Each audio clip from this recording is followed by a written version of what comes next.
welcome to my podcast. This is a podcast where I bring you inspirational stories on business and mindset to help you courageously and confidently achieve success beyond anything that you dream possible. I'm your host, Michelle Quay. I'm a visibility confidence coach and the founder of Elevate Life Coaching. Let's just say that I know a few things about overcoming seemingly impossible obstacles in life and in business. My goal is to get you out there in your world so that you can stop playing small. Welcome to the show.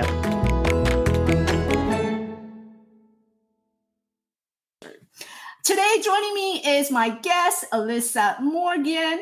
She is a certified wellness coach and holistic practitioner. Alessa Morgan is passionate about working with women who struggle with emotional eating and helping them integrating wellness into their lives through practice rooted in self-care. So, my lady, this episode is definitely for you. If you want to hear more about how you can stay fit, stay healthy, and be a rock star in your business, stay tuned. Stay with me and drop me a blue heart. Alessa's journey started with her own struggle with weight gaining and unhealthy coping mechanism that lead over the decade. And this struggle had led to determination to understand what does it take to actually create a change in building an everlasting results. And let's be honest. Wellness is so much than just being on a diet and exercise. Although that has been my biggest journey for the last week or so. I'll share more about that later. But without further ado, I'd like to invite Alessa to join us on this podcast. Hi, Alessa. Hi, Michelle. Delighted to be here. Hello, everybody. So a lot of people are actually doing the self-care part right now. So Diana said that she is getting her pedicure done and mani done.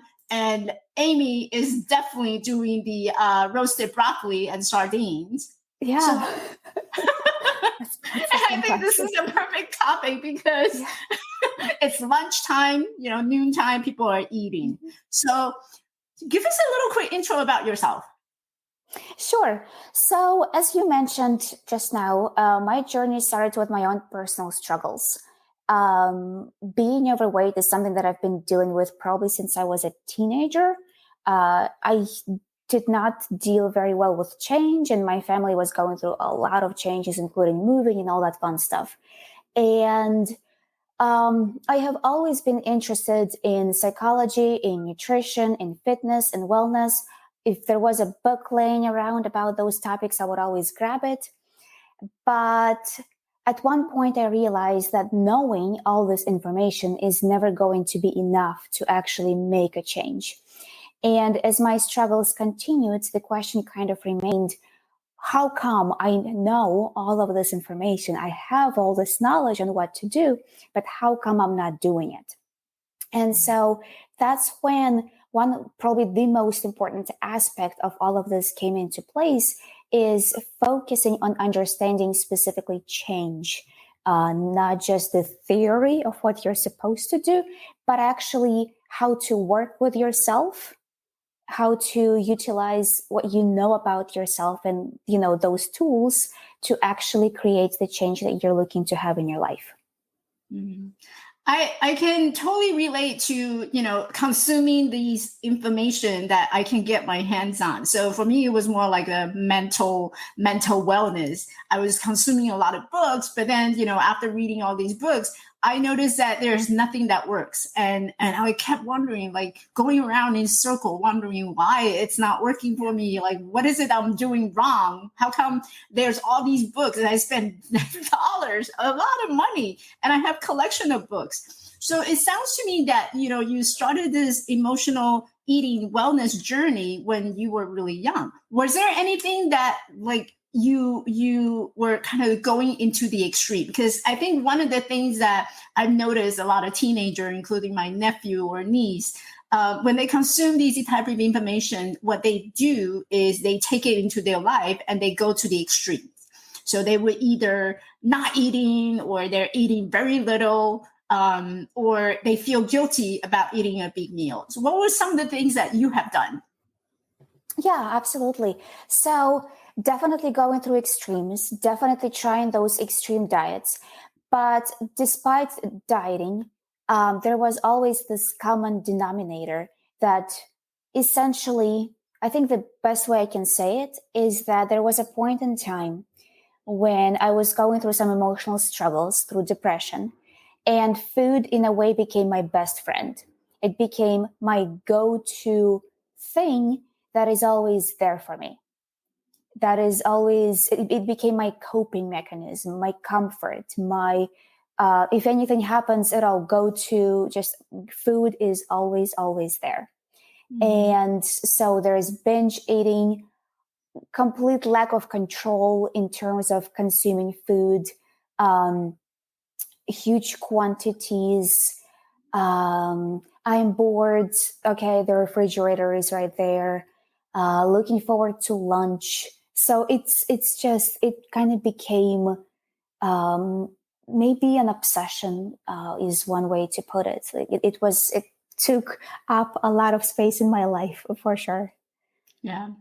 I think this topic is very interesting because there was a news that I just read about how a lot of people are struggling with the hybrid workflow.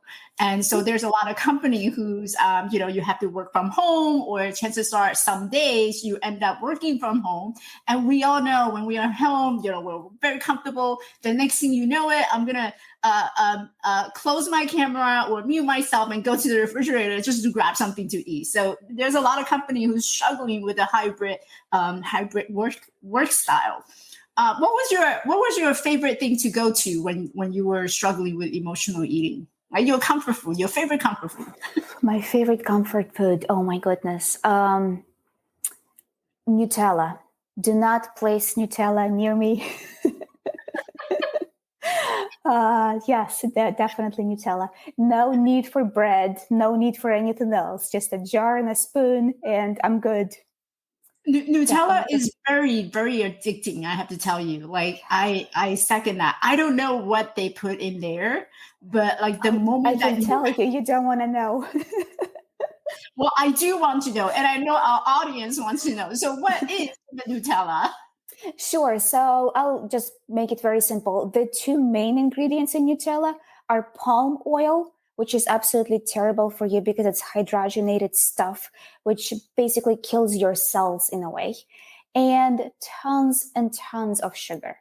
So these are the two main ingredients. There's a bit of hazelnuts, there's a bit of cocoa powder, but if you look at the ingredients list, those things are going to be way lower on that list because the ingredients go in the decreasing amount with the biggest quantities first. So palm oil and sugar.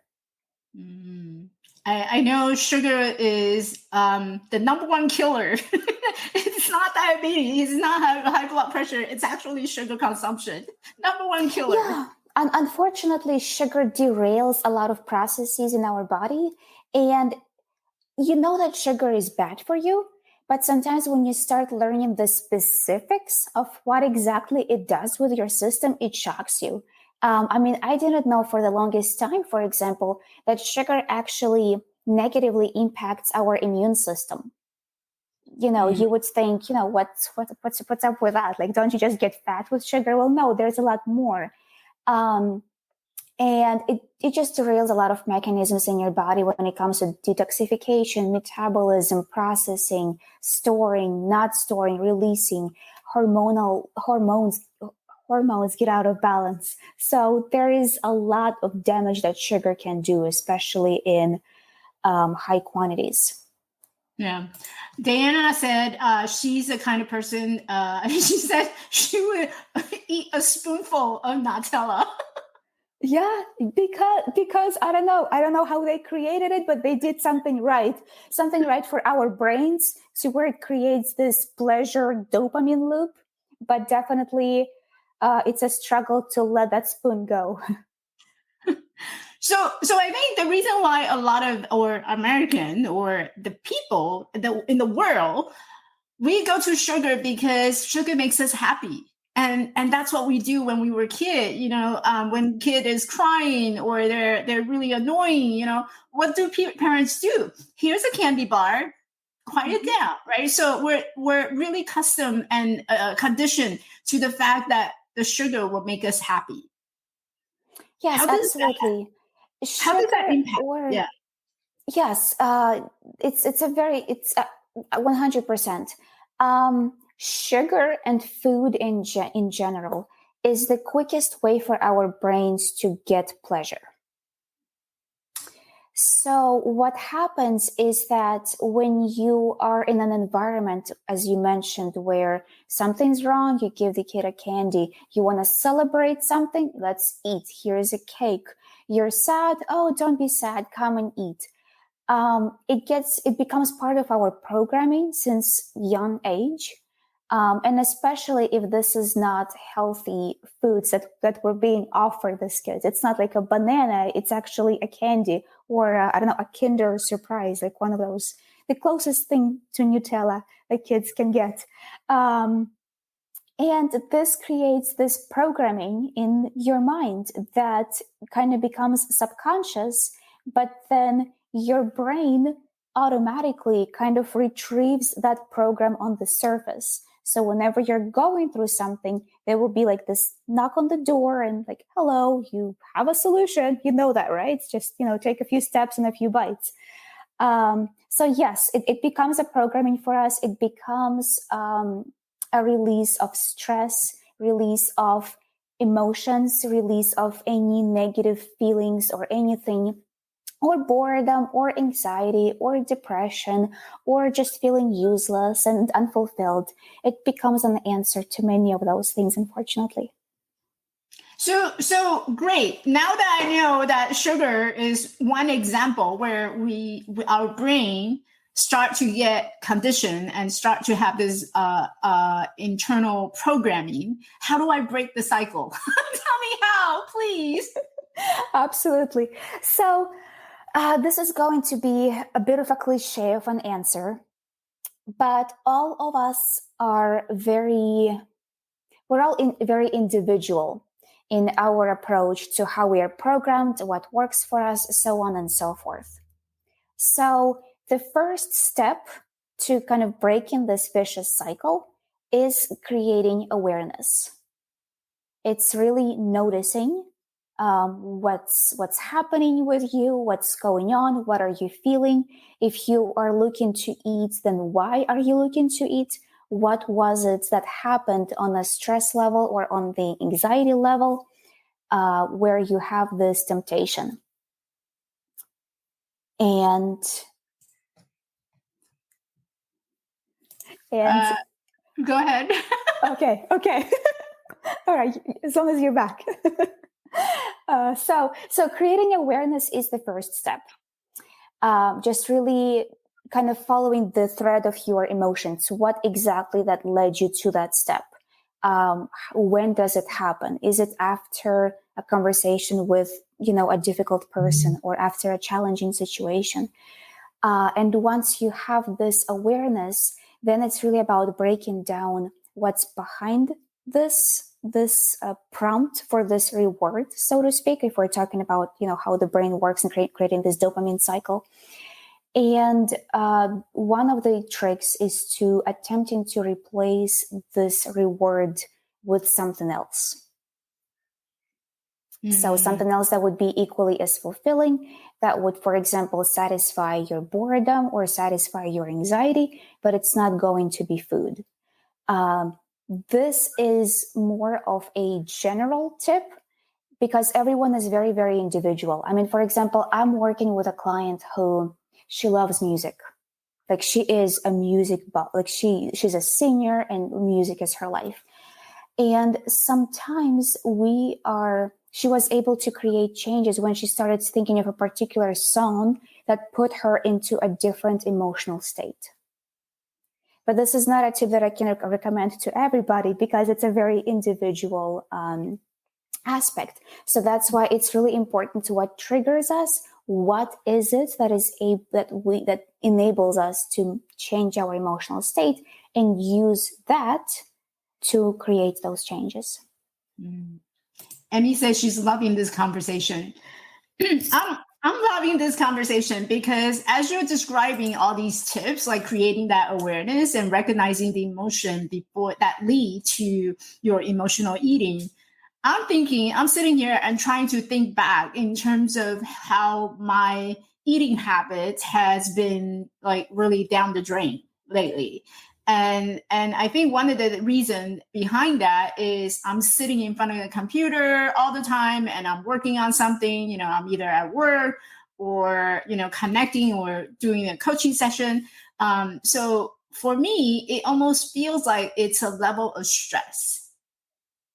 How would someone who's experiencing this type of work related stress or, business related stress be able to use some of the tips that you have shared? What would you recommend? Absolutely. So, for example, in your particular environment, I would invite you to consider changing as many things around you as you can. And it might sound silly, but what do I mean? For example, changing the light. Because if you get into a familiar environment, your brain will be generating the triggers it has always been generating in that environment.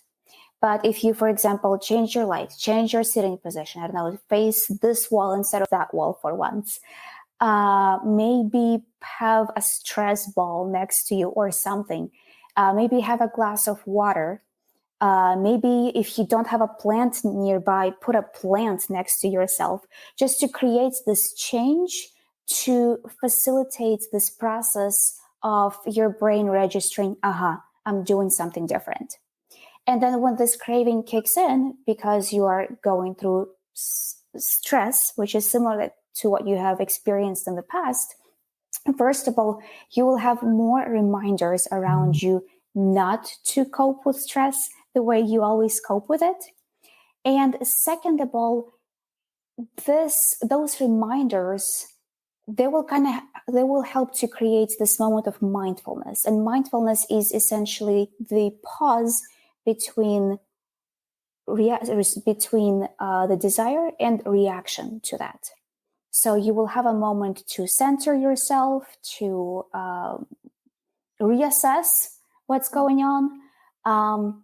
Another tip that worked for some people is, for example, if you have an essential oil diffuser, this also helps with some cravings, especially if those are fake cravings. You're not actually hungry. You're just looking for something. Well, smelling an essential oil, especially if it's like one of those, I don't know, citrusy or minty or jasmine, like something that is very pleasant for you. This will help to satisfy your brain for that point in time because it will create at least a little bit of pleasure to your brain. I feel like I need to change my office into a spa. What's coming up for me is I need to change my office environment into a spa area. Like have a little music on. It's not a bad idea. It's not a bad idea at all. And the thing is that like there are so many of those small changes that you can implement in your daily routine, if this is something you're struggling with, or implement into a particular portion of your routine where those struggles occur. I have actually been collecting those ideas and just kind of putting them in a structured form. And I will be releasing a class with them just to share that knowledge with more people so that they have those quick shortcuts to address those cravings when they come up.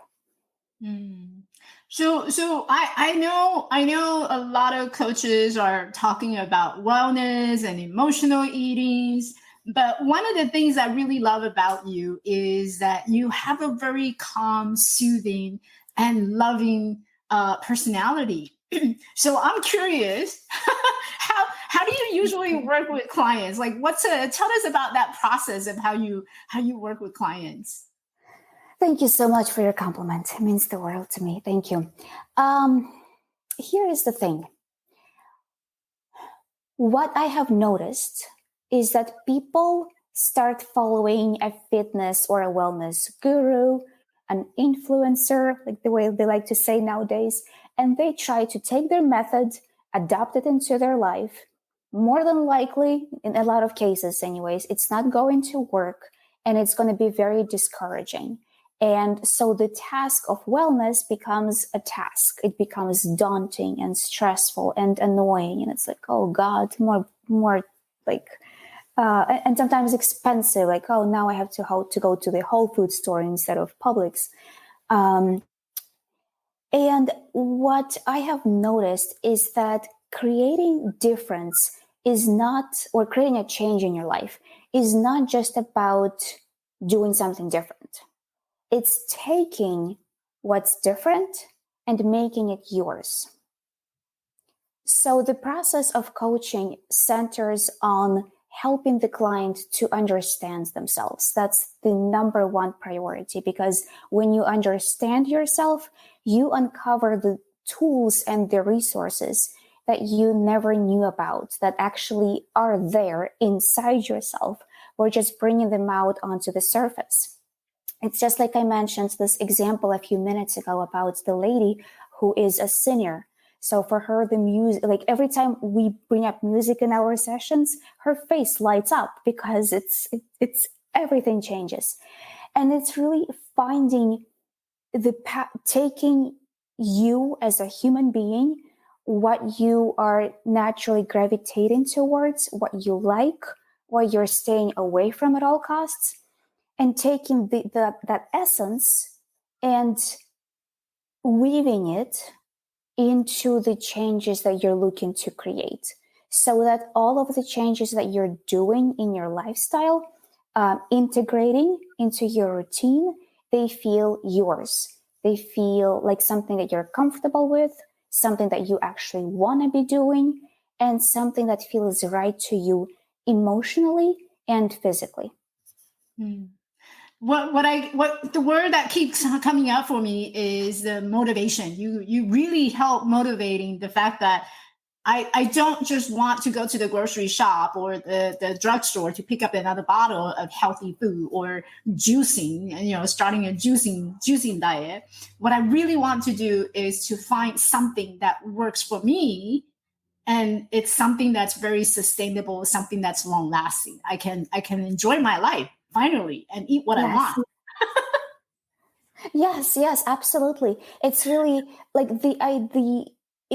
it's so I cannot emphasize how important it is to removing this feeling of wellness or exercise or fitness as being daunting out of the equation.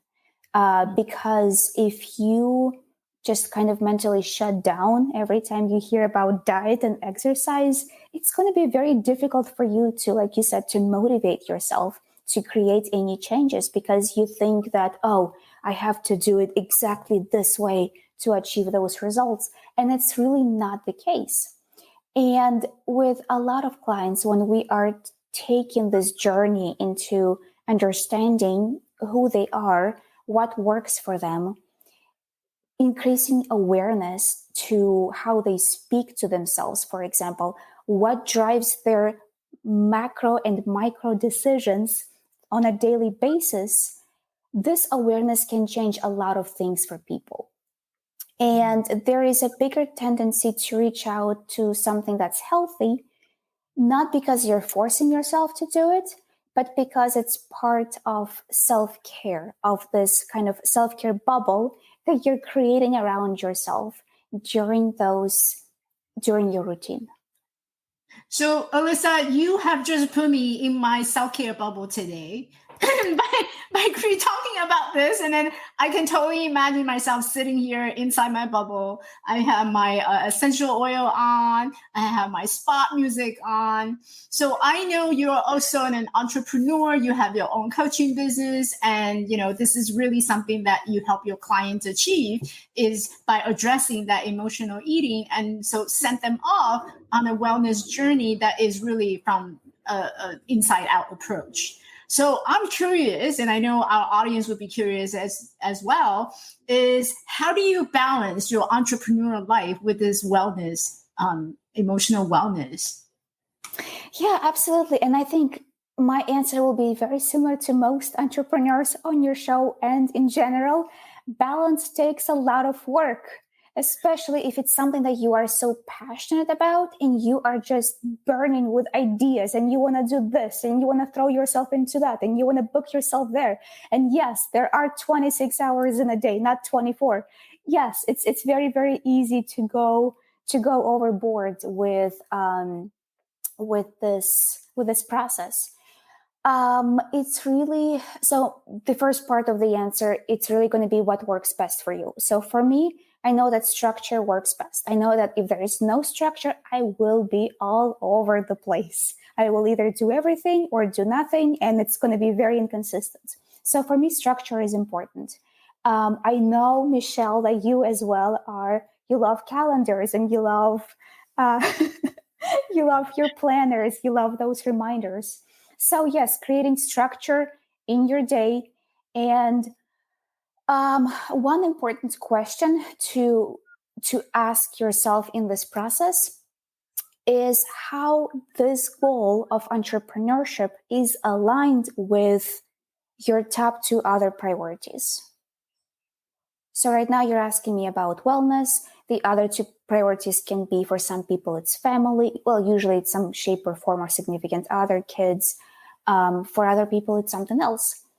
Because this goal needs to be aligned with others. Because if they're not aligned, then you will give priority to something else and you will put the other one on the back burner. And that creates stress, and stress, we know what happens when we're stressful. we want to eat more things that makes us happy. Exactly. Very much. Yes. So it's creating the structure. If you are a structured person, again, it's very, very individual. And then just also building breaks into your structure, saying, okay, Sunday is the day when I'm not doing this, and this. And I don't care what happens, I'm not doing it, and sticking to it. I am determined on my eating wellness journey or my diet journey right now is that Saturday is my cheat day. I can eat whatever I want, however I want on Saturday. So. And it sounds like it doesn't make you feel guilty because you're planning for it, because this is your day to take care of yourself by indulging, by tasting, by experiencing those flavors and everything you love. So that's why there is no shame or guilt behind it, because this is you honoring yourself, understanding yourself, knowing yourself, and structuring this intention into your week. I love it. I love this conversation. And so tell us where, so Amy says Saturday is my workout day. No, Saturday is my cheating day. Well, my emotional eating day. How's that workout? How's that? There you go. I can do all the emotional eating that I want on Saturday. So how can someone contact you if they wanted to work with you or find out like more about your program? Yeah, the easiest way to reach me is through my website, alessamorgan.com. That's where you can check out what I'm doing, email me, or there's access to the calendar if you want to have a chat. So everyone, just make sure you write that website down, alessamorgan.com. You can go check out her work. And how does someone find out about your class or reach out to you about the class that you're going to offer soon? Yes, so that information is also going to be shared on the website and in a way where it's going to basically pop up so everybody will see. And I will also be promoting it on my Facebook page, Wellness with Alessa, and Instagram page, Wellness with Alessa as well. Yay! And I will have everything, all the links for you in the episode notes when we're done. So you can check down below in the episode notes to get all the links that you want. And you can also reach out to her via her email, info@wrowa.com. And Alessa would be more than happy to reach out back to you. Yes. Any last word of advice that you have for our audience? I think one of the important things to remember is simply to trust yourself, whatever what it is that you're going through, what it is on your mind. Just trust yourself through this process. Trust your intuition, trust your internal guidance. That is usually something that is a very big and underused resource for many, many of us. And thank you so much, Michelle, and Facebook users whose name I cannot see, but you mentioned one of them is Diana. And thank you so much for being here. I had such a blast. I love the... I loved our conversation. I love your energy. You're always the most positive person that is in my circle, and it's always a delight and a pleasure to talk to you. I love all my guests, and then you're so creative. Yeah, the Facebook user whom we shall not name. That was Amy. Amy said lovely chat. See, this is what happened, ladies, when I said to go ahead and click that link so that you give permission to display your name on StreamYard, so that we don't have our guests like Alessa saying that the Facebook user, whom I don't know your name. I want to acknowledge everybody. I love it. And I think what I'm taking away from this conversation is that the wellness journey is really something that's very personal and something that is very custom tailored to your goal, your need, and what really works for you. So I would encourage everyone who is watching this live or listening to the podcast later to really think about what is it that you want to accomplish in your wellness journey. So before you pick up another bottle of the diet pills or joining another weight loss program, think about what Alessa has said about your wellness.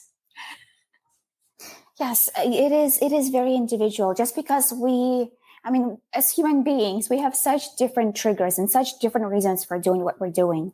And exploring this background of emotional eating, if that's what someone is struggling through, is an amazing and such a rewarding process of self-discovery that I think is just fascinating for all of us at all stages in life. So I want to thank you again, Alessa, for coming to the show. It was great information. I know a lot of our ladies and our viewers are getting out of this, and hopefully that will create a mindfulness and awareness in their life to focus on what brings us happiness and joy instead of going to the sugar or things that's not really working for us. Thank you so much. Hey, beautiful. Thanks for listening. Ever feel like you are out in the battle by yourself in this world? I know I did. If you found values from this podcast and you are a woman coach who is ready to launch your coaching career and looking for strategies to get seen, get heard, and get higher, I want to invite you to check out additional resources in launching your coaching business by visiting my website at elevatelifecoaching.org. This show is made possible by listeners like you. I would love for you to support me by subscribing to the podcast on your favorite platform. And don't forget to give me a thumbs up and a heartfelt review. See you at my next tea party. Bye now.